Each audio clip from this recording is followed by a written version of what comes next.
There is a light within you. Not the kind that flickers in the face of chaos, nor the kind that dims when others fail to see it. I speak of a light born of struggle, of self-encounter, of inner fire. A light that is invincible. When you awaken this light, when you defend it from the shadows of doubt and the poison of conformity, something miraculous occurs. You no longer chase people. You attract only those who recognize and honor your essence. In this journey, we are not merely seeking connection, we are seeking resonance. Let me offer you 5 timeless insights that will guide you as your light grows strong enough to illuminate your world and protect it from distortion. You must understand, your light is not something soft and ornamental, gifted by fortune or the approval of others. No, your light is not inherited. It is not borrowed, it is forged. And the forge is not comfort. It is not praise. The forge is not even love. The forge is your shadow. That hidden realm within you where pain, repression, and forgotten truths dwell. It is there, in the places you were taught to fear, avoid, or deny, that your strength begins to awaken. The shadow holds everything you once rejected in order to survive, the anger you were told was unacceptable, the sadness no one held space for, the desires you buried to fit in. But paradoxically, it is in embracing these very parts that your inner flame ignites. You did not grow from the light. You grew from breaking, from disappointment, from betrayal, from sleepless nights where you met parts of yourself no one else could understand. You grew when you looked at the mess and didn't run. You stood still in it, trembling, perhaps, but refusing to abandon yourself again. This is not weakness. This is initiation. And those who refuse their darkness remain fragmented. They may shine on the surface, but they carry a flickering glow. Easily shaken by judgment, silenced by rejection, dependent on external applause to feel alive. But not you. You have stared into the abyss, and instead of falling, you listened. You accepted that the abyss was not your enemy. It was your mirror. And from it, you emerged not with perfection, but with authenticity. You no longer carry the false light of pleasing others. You carry the invincible light of a soul that has seen itself fully and chosen to remain whole. You don't need to be saved. You have already been reclaimed, piece by piece, flame by flame. So when your light shines now, it carries the weight of truth. It is not loud, but it is unshakable. It does not scream to be seen, but it cannot be ignored. And because it was forged in the fire of your own shadow, it attracts only those who are no longer afraid of the dark. They won't come to you for illusion. They'll come for clarity, because the world doesn't need another imitation of the light. It needs you. The raw, the luminous being who chose to integrate rather than escape. The way you treat yourself becomes the blueprint for how the world responds to you. This is not merely an emotional truth. It is a psychological law. If you disregard your own needs, if you silence your own voice to maintain harmony, if you sacrifice authenticity for acceptance, then you teach others, silently but powerfully, that you are not to be honored, only used. Every time you say yes, when you mean no, a fracture forms within your psyche. Not a loud one, not immediately painful, but subtle. A quiet abandonment. And the more often you abandon yourself, the more you normalize it, until your own soul becomes a stranger to you. This is how the self becomes diluted. Not through trauma alone, but through 1,000 small, quiet betrayals of one's truth. When you begin to honor yourself, not in arrogance but in deep self-recognition, a radical shift unfolds. You no longer wait for permission to feel what you feel. You no longer apologize for your boundaries. You no longer shrink so others feel tall in your presence. You begin to live in a way that is no longer negotiable. And yes, there will be consequences. Some people will leave. Some will resent the change. They will call your truth selfish, your boundaries too much, your confidence intimidating. But let them go. For they are not rejecting your truth.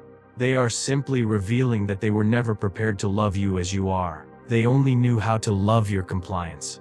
But the moment you stand firm in your self-respect, something far more powerful happens. So, you stop attracting those who benefit from your self-abandonment. You stop inviting those who only come close to take, to drain, to silence. Instead, you begin to draw in those who mirror the same depth, the same self-awareness, the same reverence for authenticity. People who recognize the sacredness of your inner world because they have explored their own. People who do not fear your boundaries, but feel safe within them. Understand this. You are not teaching others with your words. You are teaching them with your standards. You are telling the world, this is how I expect to be treated, because this is how I treat myself. You become a mirror, a lighthouse, a signal to those who are aligned with your integrity and your truth. Do not confuse self-honor with selfishness. They are not the same. To honor yourself is to say, I will no longer tolerate disrespect even from myself. And from this place of inner alignment, relationships evolve. Some end, others deepen, and new ones arrive, not to fill your emptiness, but to celebrate your wholeness. In truth, the more you honor yourself, the less you will seek validation. For you will have remembered who you are, and from that remembrance the world, or at least, the right people, will remember too. Your life is not defined by what you consciously desire. It is shaped by the energy you emit, whether you realize it or not. Every word you speak, every decision you make, every boundary you uphold or fail to uphold, radiates a frequency. And this frequency becomes a silent message to the world around you. This is who I am. This is what I believe I deserve. You may say you want love, peace, authenticity, but if your energy is still soaked in fear, in unworthiness, in the need to be chosen, then that is what others will feel. Not your intentions, but your unconscious signal. And so, you begin to attract not the fulfillment of your ideals, but the reflection of your inner unresolved truths. Energy never lies. You see, we often imagine that relationships, opportunities, and experiences happen to us, as if by chance. But the deeper truth is this: you are a magnet, and your field of attraction is shaped by your level of consciousness. If your inner world is ruled by wounds you haven't yet made conscious, your energy becomes porous. It welcomes in confusion, manipulation, and people who are not ready to meet you in truth. Not because you are weak, but because your signal is still broadcasting from survival. And survival energy is very different from sovereign energy. But once you begin to do the inner work, once you face the shadows instead of bypassing them, once you shift from self-neglect to self-honoring, your energy begins to change. It becomes clearer, stronger, grounded. It no longer bends to please, to impress, or to be saved. It becomes a filter, not of who is good or bad, but of who is aligned or misaligned. You no longer chase love. You no longer tolerate energy that is chaotic, manipulative, or half-present. You no longer make room for those who only come to consume. You start to repel what once excited you, not because you're cold, but because you're awake. And you start to attract those who match your frequency. People who don't just hear your words but feel your soul. This is not magic, it's resonance. It's vibration. It's the universe responding to the clarity you now embody. When you take responsibility for your energy, you take responsibility for your life. No longer a victim of circumstance, you become the architect of your environment. Not through control, but through alignment. And the beautiful thing is, you don't need to shoot, prove, or convince. Your energy does the speaking. It becomes your boundary. It becomes your invitation. It becomes your truth. So ask yourself not just, what do I want? But more importantly, what is my energy calling in? Because whatever you're attracting, in relationships, in opportunities, in emotions, is not a coincidence.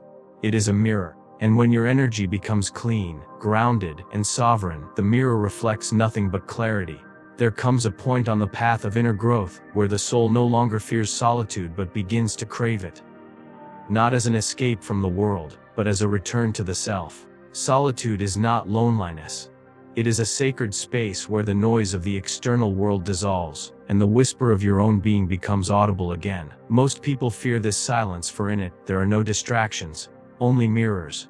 And when you are alone, truly alone, you begin to confront the parts of yourself you once handed over to others to manage. Your worth, your joy, your identity. You start to realize how much of yourself has been shaped in response to others, their expectations, their approval, their disapproval, their presence, their absence. But in solitude, these distortions lose their power. The masks fall away. You no longer need to perform. There is no one to impress, no one to rescue, just you. And if you can withstand the discomfort, if you can remain present with yourself in that quiet space long enough, something miraculous begins to happen. A remembering, a slow but certain returning to your essence. Solitude becomes a fire that burns away illusion. It becomes a filter through which everything that is inauthentic is revealed. Not through judgment, but through clarity. You begin to see who truly resonates with you, and who was simply there because you were too afraid to be alone. You see who drains you and who expands you. You see how often you settled not out of love but out of fear. The fear of empty space. But solitude is not emptiness. It is spaciousness. It is fullness without noise. It is presence without demand.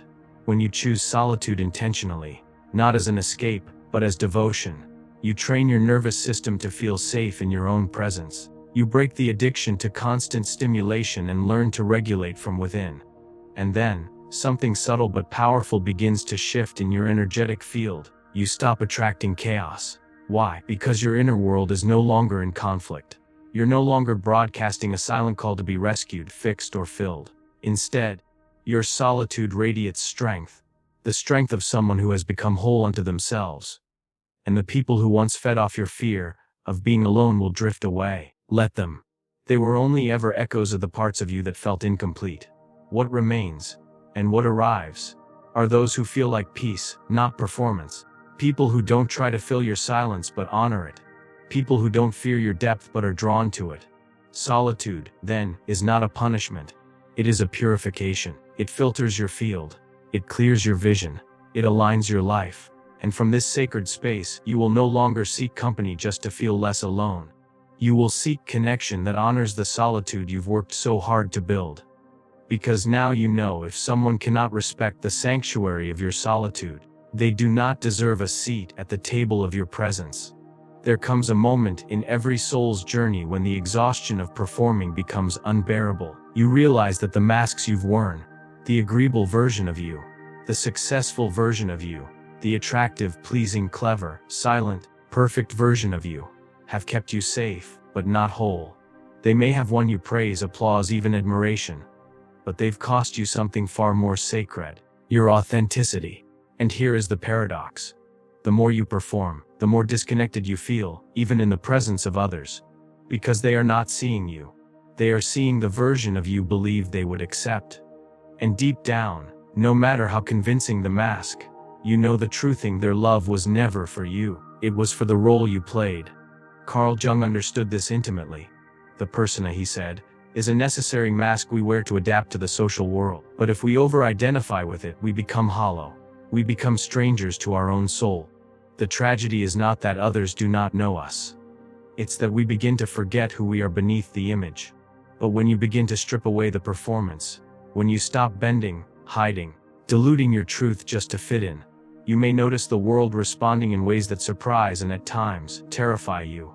Some people will fall away. They will accuse you of changing.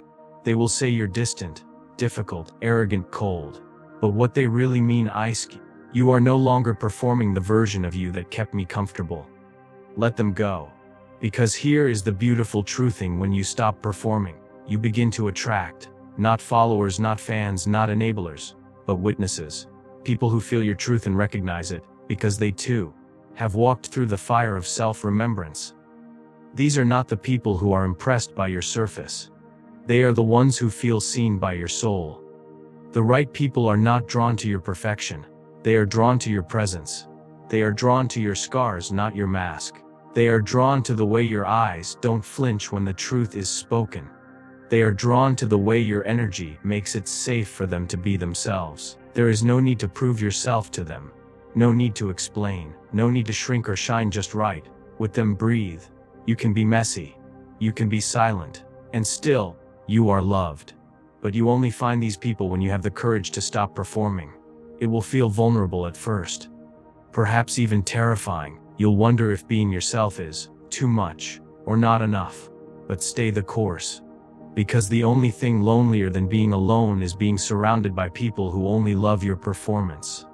And once you've tasted the freedom of truth, once you've felt the peace that comes from being fully known, even by one person, you'll never trade that for applause again.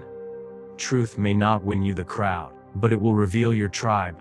And in a world addicted to illusion, your authenticity is a rare and sacred flame. Those who are meant for you will not fear its fire. They will stand beside it, warmed by the light, and offer their own in return. So I ask you now, will you make your light invincible, not by pretending to be perfect, but by embracing all that you are, light and shadow, wound and wisdom? The world doesn't need more people who please the crowd. The world needs souls who shine without apology. And by doing so, Give permission for others to shine too. Let your light be so real that only the real can find you. There is a light within you. Not the kind that flickers in the face of chaos, nor the kind that dims when others fail to see it. I speak of a light born of struggle, of self-encounter, of inner fire. A light that is invincible. When you awaken this light, when you defend it from the shadows of doubt and the poison of conformity, something miraculous occurs. You no longer chase people. You attract only those who recognize and honor your essence. In this journey, we are not merely seeking connection. We are seeking resonance. Let me offer you 5 timeless insights that will guide you as your light grows, strong enough to illuminate your world and protect it from distortion.